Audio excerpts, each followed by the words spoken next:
Good morning students. आज हम लोग पढ़ेंगे लाह का घर। ठीक है। उत्तर प्रदेश के में इलाहाबाद जिले में एक तहसील है हड़िया। हड़िया को मुंशीगंज भी कहते हैं। हड़िया से एक सड़क गंगा के तट की ओर एक बहुत बड़े गांव की ओर जाती है। उस गांव का नाम लाक्षागृह है। लाक्षागृह में बड़े बड़े टीले भी मिलते हैं। लाक्षागृह का अर्थ होता है लाह का घर। पहले उस गांव का नाम वारणावत था, पर जब वहां लाह का घर बनाया गया तो उसे लाक्षागृह के नाम से पुकारा जाने लगा। प्राचीन काल में वहां बड़े बड़े मेले लगते थे। आज भी वहां स्नान के बड़े बड़े मेले लगते हैं। लाह एक पदार्थ होता है जिसे आग बहुत शीघ्र पकड़ लेती है, तो शीघ्र जला करके उसको अ, मतलब कि लाह जो होता है तुरंत उसमें आग पकड़ लेता है और तुरंत किसी चीज़ को वो जला देता है। बहुत से लोग लाह को लाख भी कहते हैं। आजकल लाख का उपयोग बहुत से कार्यों में किया जाता है, जैसे चूड़ियाँ बनाने में। ठीक है। लेकिन उस समय महाभारत के समय में लाह का उपयोग किया गया था लाक्षागृह को बनाने में, ताकि पांडवों को जलाकर मारा जा सके। वर्णावत में लाह का घर किसने और कब बनाया था? महाभारत के पृष्ठों में इसका वर्णन विस्तार के साथ किया गया है। हम उस कहानी को यहाँ संक्षिप्त रूप में सामने रख रहे हैं। कहानी राजनीतिक चक्रों से उलझी हुई है, बड़ी हृदय कंपक है। पांडु और धृतराष्ट्र दोनों भाई थे। पांडु उम्र में छोटे थे, पर छोटे होने पर भी वे हस्तिनापुर के राज सिंहासन पर बैठे। इसका कारण यह था कि धृतराष्ट्र दोनों आंखों से अंधे थे, राजकार्य करने में असमर्थ थे। किंतु पांडु अधिक दिनों तक जीवित नहीं रह सके। वे अपने 5 पुत्रों को छोड़कर स्वर्गवासी हो गए। ठीक है। पांडु छोटे होने के बाद भी हस्तिनापुर के गद्दी पर तो बैठे, लेकिन वो अधिक दिन तक जीवित नहीं रह सके। वे कुछ ही दिनों के बाद उनकी मृत्यु हो गई। और जब उनकी मृत्यु हुई तो उस समय उनके 5 पुत्र थे। उनके पुत्रों में युधिष्ठिर सबसे बड़े थे। उनकी मृत्यु के पश्चात धृतराष्ट्र ने राज्य की बागडोर अपने हाथों में ले ली। उनके 100 पुत्र थे। उनके पुत्रों में दुर्योधन सबसे बड़ा था। धृतराष्ट्र के साथ उसका साला शकुनी रहता था। वह बड़ा ही कूटनीतिज्ञ था। वह धृतराष्ट्र के अंधे होने का लाभ उठाने लगा। वह दुर्योधन को अपने हाथों का खिलौना बनाकर हस्तिनापुर के राजकुल में शतरंज की चालें चलने लगा। वह राजकाज में दखल तो देने ही लगा, अधर्म और अन्याय का चक्र भी चलाने लगा।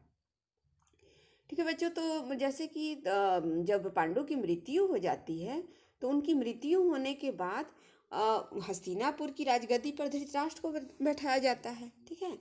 तो और धृतराष्ट्र के 100 पुत्र थे, और धृतराष्ट्र के साथ उनके साला शकुनी भी वहाँ हस्तिनापुर में रहते थे, जो बहुत ही कूटनीतिज्ञ थे और अपनी चालों को चल करके वो हस्तिनापुर की गद्दी को उनका भांजा धृतराष्ट्र का जो पुत्र था, ज्येष्ठ पुत्र दुर्योधन को कैसे वहाँ की गद्दी दुर्योधन को मिले, इसके लिए वह तरह तरह की चालें चलने लगा।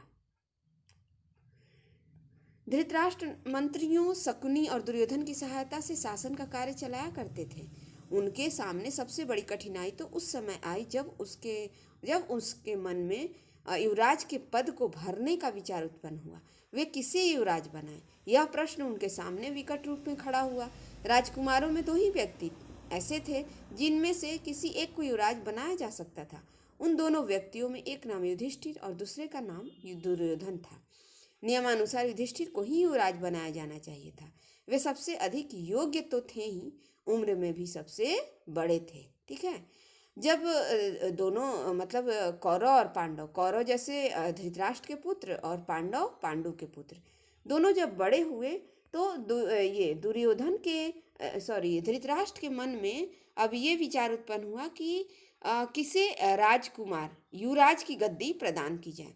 जैसे अगर वो कौरव पांडवों में सबसे ज्येष्ठ पुत्र को युवराज का पद देते तो युधिष्ठिर सबसे ज्येष्ठ थे, और युधिष्ठिर हर तरह से युवराज बनने के योग्य भी थे। लेकिन उनका पुत्र दुर्योधन जो था, उसका कहना था कि मेरे पिता इस गद्दी पर मतलब इस गद्दी के महाराज धृतराष्ट्र हैं, तो उनका ज्येष्ठ पुत्र ही इस गद्दी का अधिकारी होना चाहिए। ठीक है। तो उसके मन में ये था कि इस राजगद्दी पर मैं बैठूं। तो तो इसी दुविधा में धृतराष्ट्र अब उनके मन में दुविधा उत्पन्न हुई कि आखिर वो किसे जो हस्तिनापुर मतलब किसे हस्तिनापुर का युवराज बनाए। दुर्योधन धृतराष्ट्र का अपना पुत्र था, उसके मन में उसके प्रति आसक्ति भी थी, किंतु वे नियमों की अवहेलना करते हुए डरते भी थे। उधर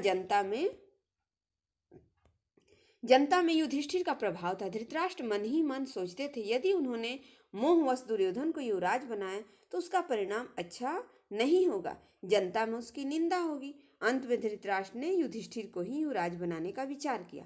दुर्योधन और शकुनी ने उनके इस विचार का तीव्र विरोध किया। दुर्योधन ने तो स्पष्ट शब्दों में कहा, ठीक है, वह पांडवों की गुलामी नहीं करेगा। ठीक है, अब धृतराष्ट्र जो थे मतलब नियम के विरुद्ध तो नहीं जा सकते थे। नियम के अनुसार तो युधिष्ठिर को ही युवराज का पद दिया जाना चाहिए, क्योंकि वो ज्येष्ठ पुत्र थे और हर तरह से योग्य थे। लेकिन दुर्योधन का कहना था कि वो पांडवों की गुलामी नहीं करेगा। यदि युधिष्ठिर को युवराज बनाया गया तो वह या तो आत्महत्या कर लेगा या वह हस्तिनापुर छोड़कर अन्यत्र चला जाएगा। यद्यपि दुर्योधन गांधारी के समझाने से उस समय मौन रह गया, किंतु जब युधिष्ठिर को युवराज पद पर प्रतिष्ठित किया गया तो उसके हृदय में द्वेष की आग जल उठी। शकुनी बड़ी ही सावधानी के साथ उस आग में फूंक मारने लगा। युधिष्ठिर के युवराज बनने पर दुर्योधन और शकुनी दोनों ने भली प्रकार समझ लिया कि जब तक पांडव जीवित रहेंगे हस्तिनापुर राज्य का एक छत्र स्वामी दुर्योधन नहीं बन सकता। ठीक है, अब दुर्योधन और शकुनी के मन में तो ये विचार आ गया था कि जब तक पांडु के पुत्र हैं तब तक वह उसको हस्तिनापुर की गद्दी नहीं मिल सकती है। ठीक है, तो वो क्या करता है कि हस्तिनापुर राज्य को अपने हाथों में लेने के लिए तरह तरह की चालें चलने लगता है। अतः पांडवों को हटाने के लिए शकुनी और दुर्योधन ने कपट से भरी हुई एक योजना तैयार की। दुर्योधन उस योजना के अनुसार वारणावत में पुरंजन के द्वारा लाह का घर बनवाने लगा। पुरंजन उसका मंत्री था। वह भवन निर्माण की विद्या में बड़ा चतुर था। पुरंजन धन मांगता जाता था, दुर्योधन उसकी मांग को पूरी करता जाता था। योजना यह थी कि जब भवन बनकर तैयार हो जाए तो दुर्योधन धृतराष्ट्र से कहेगा कि वे पांडवों को मेला देखने के लिए वारणावत भेजे। जब पांडव वारणावत जाएंगे तो पुरंजन उन्हें लाह के भवन में ठहरा कर उसमें आग लगा देगा। फिर तो पांडव अपनी मां कुंती सहित उसी भवन में जलकर भस्म हो जाएंगे।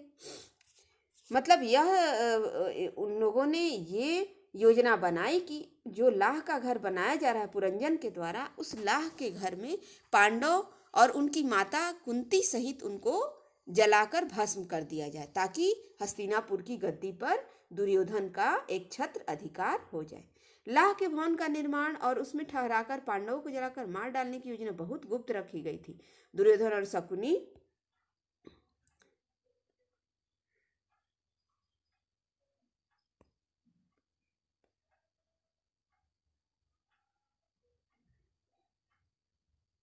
कर मार डालने की योजना बनाई गई थी।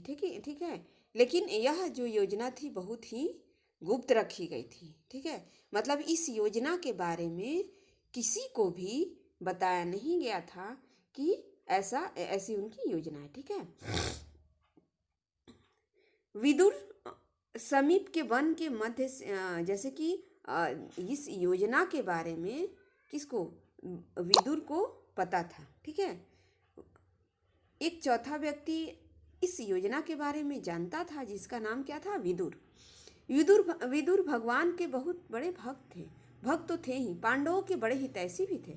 उन्हें जब दुर्योधन और शकुनी की योजना का पता चला तो वे बड़े चिंतित हो उठे। वे पांडवों की मृत्यु के मुख में जाने से बचाने के लिए प्रयत्न करने लगे। ठीक है, अब जब विदुर को यह बात पता चल गई कि दुर्योधन और शकुनी की योजना है कि पांडव और उनकी माता सहित लाह के भवन में उनको जलाकर मार दिया जाए, तो उन्होंने तुरंत अपनी योजना बनाई ताकि पांडवों को मृत्यु के मुख में जाने से बचाया जा सके।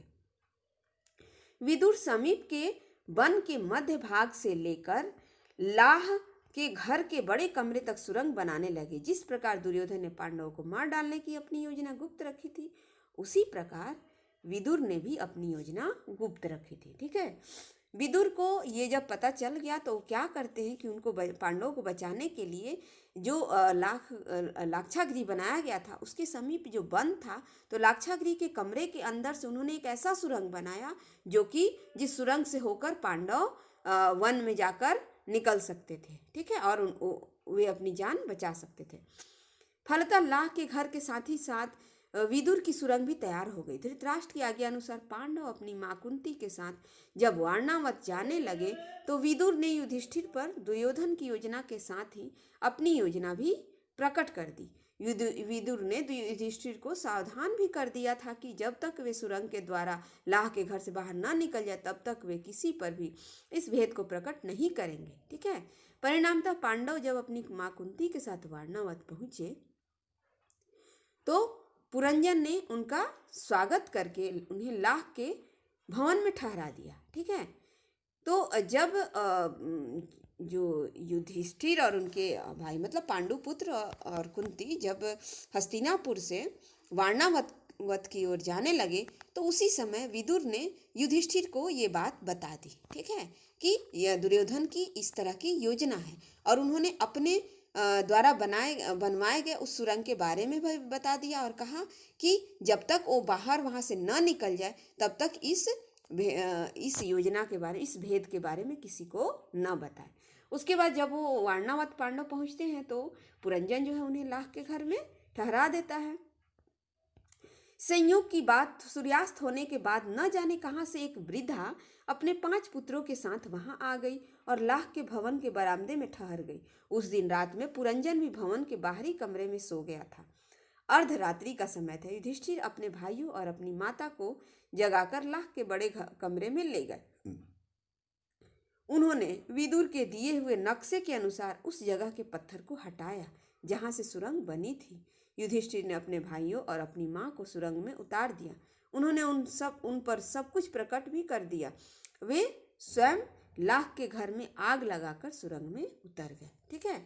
उसके बाद युधिष्ठिर क्या करते हैं कि सभी अपने भाई और माता को उस सुरंग से बाहर निकालने के बाद उसके बाद स्वयं उस लाह के पूरे घर को आग लगाकर खुद भी उस सुरंग के द्वारा बाहर निकल जाते हैं।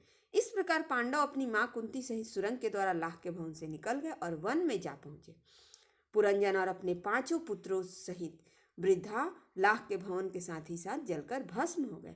प्रभात होने पर वारणावत के निवासियों ने ही समझा कि पांडव अपनी मां कुंती के साथ भवन में आग लगने से जलकर भस्म हो गए हैं। प्रमाण के रूप में वृद्धा और उनके पुत्रों के विकृत 100 विद्वान थे। पर क्या पांडव अपनी मां कुंती सहित जलकर भस्म हो गए? अब जबकि वो वृद्धा औरत जो वहाँ शाम के समय में आ पहुंची थी अपने 5 पुत्रों के साथ, तो जब लाक्षागृह जलकर भस्म हो गया तो वहाँ पर अवशेष के रूप में उसी वृद्धा और उसके 5 पुत्रों के कंकाल बचे हुए थे। तो सभी ने ही सोचा कि ये जो कुंती है वो कुंती और उनके 5 पुत्रों का कंकाल है, ठीक है। लेकिन अब लोगों के सामने ये प्रश्न था कि क्या पांडव की मृत्यु हो गई लाक्षागृह में? लेकिन सुरंग के द्वारा वो तो वन में पहुंच गए थे। किसी ने सच कहा है, जाको राखे साइया मार सके ना कोई, ठीक है।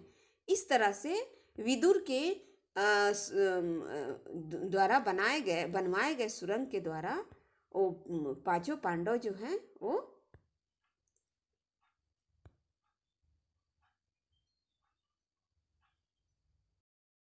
इस प्रकार बच्चों पांडवों ने अपनी और अपनी माता कुंती की जान बचाई। विदुर की सहायता से उन्होंने अपने आप को लाक्षागृह में जलने से बचाया, ठीक है। लाह का घर आपका यहीं समाप्त हुआ।